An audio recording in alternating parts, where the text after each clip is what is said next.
Теперь о долларе. Юлия, сколько? 3,45 у нас? 3,46 сегодня. 3,46. Он растет? Да, он растет. Бежать, и, покупать? ну, если вы не успели до Продавать. того, то я не уверена, что сейчас это Всё, самое бесполезно, да? хорошее время. Обычно, когда у нас есть праздники, то как бы люди едут за границу, поэтому всегда в предпраздничное время есть какое-то поднятие долларов. Но в нашем случае мы говорим о том, что, во-первых, поднятие намного выше, чем могло бы ожидаться. И, во-вторых, очень... То есть это не сезонно, То есть это скажем, не только не перед сезон. отпускным периодом. Да, то есть там есть еще какая-то причина. Какая причина еще есть? Ну, во-первых, если мы возьмем как бы это повышение доллара на фоне всеобщего глобального мира, то мы видим, что, во-первых, есть очень высокая инфляция. Крипто падает. Все биржи в мире тоже чувствуют, особенно в NASDAQ, очень сильный упад. И как бы есть немножко такое опасение, что же будет. И когда опасаются, что же будет, все бегут к долларам и запасаются долларов, нефтью. И... Секунду, я извиняюсь, я знаю, что они на правах ведущего, но мне очень интересно, а почему крипто падает, если можно? Извините. Все, ты уже на правах ведущего. Хорошо, почему падает крипто?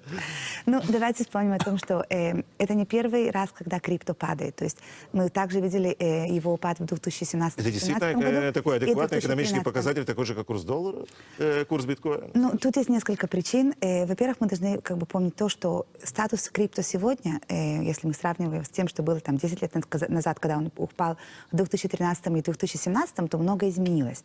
На данный момент мы говорим о том, что, во-первых, крипто... Если мы посмотрим на больших инвесторов, то они не уходят с крипто. То есть они, да, пострадали, они, да, потеряли много денег, но многие из них не уходят. То есть мы говорим о каком-то временном показателе. Теперь, почему она упала? Говорят о том, что есть какие-то хакеры, которые там что-то там делали. Мы говорим о том, что есть какая-то нестабильность. И все это, конечно, влияет. Почему? Потому что... Если мы возьмем общую картину, когда есть очень высокая инфляция, очень большие ребьет по всему миру, то крипто, конечно же, страдает, потому что люди просто потеряли в некоторых случаях уверенность в тех системах, которые их построили. То есть, если мы возьмем, например, пример Луны, то там, конечно же, есть абсолютная аномалия в то время, что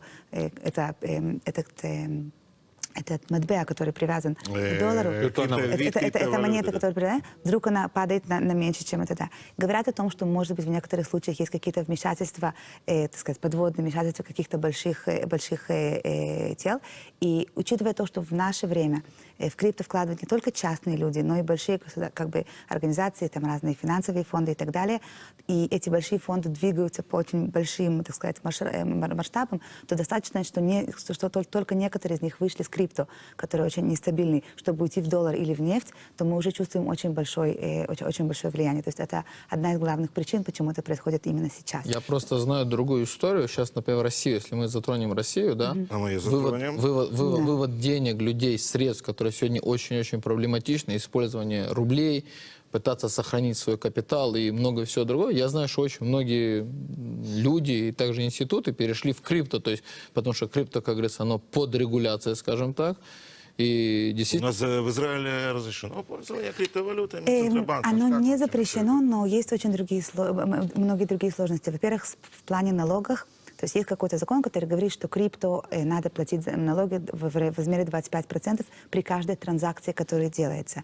Но даже если, например, я согласна платить налоги, я пришла и договорилась с Мацахнасой, с налоговой насчет, что я должна платить, то банк обычно не даст мне перевести эти деньги. Почему? Потому что есть очень большая сложность, на самом деле, понять, откуда эти деньги идут. Банки не могут. Вы вспомните, когда вы заходите в банк, я, Юля, помогу, с вашего позволения. Секунду, кто работает с криптовалютой, подождите. банки боятся Игорь, из-за опасения обмывания. Игорь, до этого. Так, как я могу... Игорь, секунду, до Где этого. мои деньги? Секундочку, я только хочу рассказать одну. Да, я хочу сказать только одну вещь.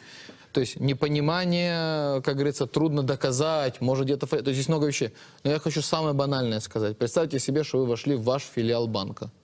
Вспомните лица людей, которые там... Лица людей, которые там работают, и людей, которые там сидят.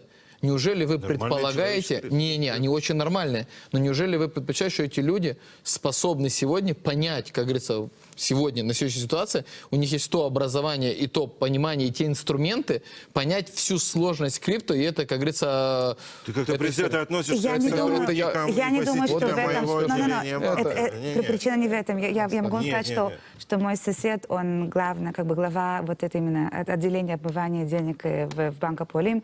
И мы говорили с ним на эту тему года 2 назад. Он сказал, послушай, и мы как банк, мы несем ответственность, если в нашу структуру попадают деньги, которые Однозначно. непонятно откуда пришли. Ну, ясно То есть дело. тут не дело в непонимании, с которым я, кстати, немножко не согласна, но тут на самом деле есть больший, так сказать, риск, потому что банковская система, она должна быть чистая, она должна быть Вы как бы правы. специальная. Сделать мониторинг, И как не только могут там есть делать Но это, хоть какая-то... это KYC, мониторинг, То есть это- source то of money, все хорошо, даже в обычных Источник вопросах, все нормально. Но когда речь идет о том, что даже человек, извините меня, не может понять, что ему показывают, вы можете верить и смеяться, но я вам скажу, что ситуация именно такая. Ну, я с вами не В согласна. общем, но- понятно. Ладно, мы пока можем. оставим криптовалюты. Я ничего в этом не понимаю. Ты начал говорить про сотрудников. Правильно это Простите, доказывает, ты имел правильно в это виду доказывает, правильно ты это имел в доказывает. виду Вот меня. показатель, показатель. Ты имел в виду Вроде ребят, бы в банках уже не сидят люди, не? Уже все перешло на Ну на да, интернет. есть и приложение, есть и интернет. Ребят, нам нужно заканчивать. Большое вам спасибо, Юлия Леви, Спасибо. Элена, Аркадий Гуашвили. Герой дня на этом заканчивается. Небольшая реклама впереди, потом вас ждет главный выпуск новостей с Михаилом Рабиновичем.